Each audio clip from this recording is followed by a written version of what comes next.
श्री शिवाय नमस्तुभ्याम। हर हर महादेव। हमारे हिंदू धर्म शास्त्र में वैकुंठ चतुर्दशी का अत्यधिक महत्व बताया गया है। कार्तिक मास के शुक्ल पक्ष के चतुर्दशी को हम वैकुंठ चतुर्दशी कहते हैं। वैकुंठ चतुर्दशी को हरिहर मिलन भी कहते हैं। इस दिन भगवान विष्णु भगवान शिव दोनों की एक साथ पूजा की जाती है। जब भगवान विष्णु चातुर्मास के लिए योग निद्रा में चले जाते हैं तो वैकुंठ चतुर्दशी के दिन भगवान शिव उन्हें उनका कार्यभार वापस सौंपते हैं।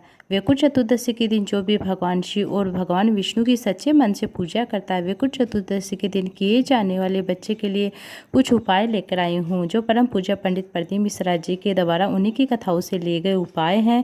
वैकुंठ चतुर्दशी के दिन किए जाने वाले विशेष उपाय है। चतुर्दशी के दिन विष्णु जी को बेलपत्र समर्पित किया जाता है और भगवान शिव को तुलसी दल अर्पित किया जाता है। वैकुंठ चतुर्दशी के दिन रात में 11:30 से 12 बजे के बीच में 14 दिए लगाए जाते हैं। वैकुंठ चतुर्दशी के दिन रात में 12 बजे से 4 बजे के बीच में भगवान शिव को तुलसी का पत्ता यानी तुलसी दल अर्पित किया जाता है। उसी समय भगवान विष्णु को बेलपत्र अर्पित किया जाता है।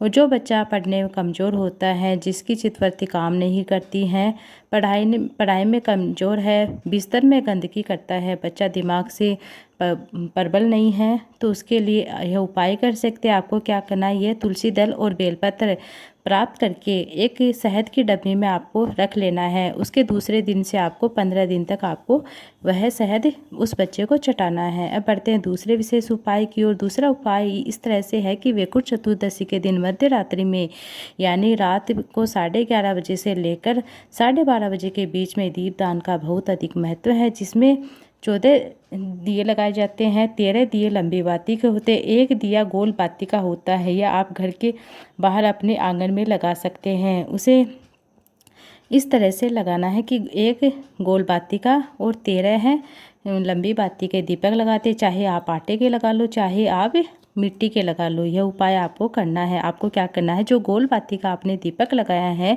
उसकी थोड़ी सी कलूच आपको रख लेनी है और उस कलूच का आपको एक प्रैक्टिकल कर देखना है। आपको क्या देखना है, उसकी कलूच अगर आप दूध में डालते हैं तो वह केसरिया रंग की हो जाती हैं, तो आपका भाव सही है। इस तरह से गुरुजी ने बताया है। उस कलोच को आपको क्या करना है, अगर कोई बच्चा है जिसका विवेक काम नहीं करता, मानसिक रूप से कमज़ोर है, मानसिक दिमाग से कमज़ोर है, मानसिक तौर पर विवेकी नहीं है, तो आप उस कलोच को उसे गोल बाती का जो दिया है एक प्लेट में उल्टी रखकर उसे दिए की काली को इकट्ठा करके अगले दिन सुबह आप 4 से 5:30 या 6 बजे के बीच में थोड़ा सा काजल दूध में मिलाकर आप काजल दूध में मिलाएंगे तो दूध का कलर अगर काला नहीं होता है, केसरिया रंग का हो जाता है, तो आप उस बच्चे को चटा दीजिए। अगर काला रहता है तो आपको नहीं करना है।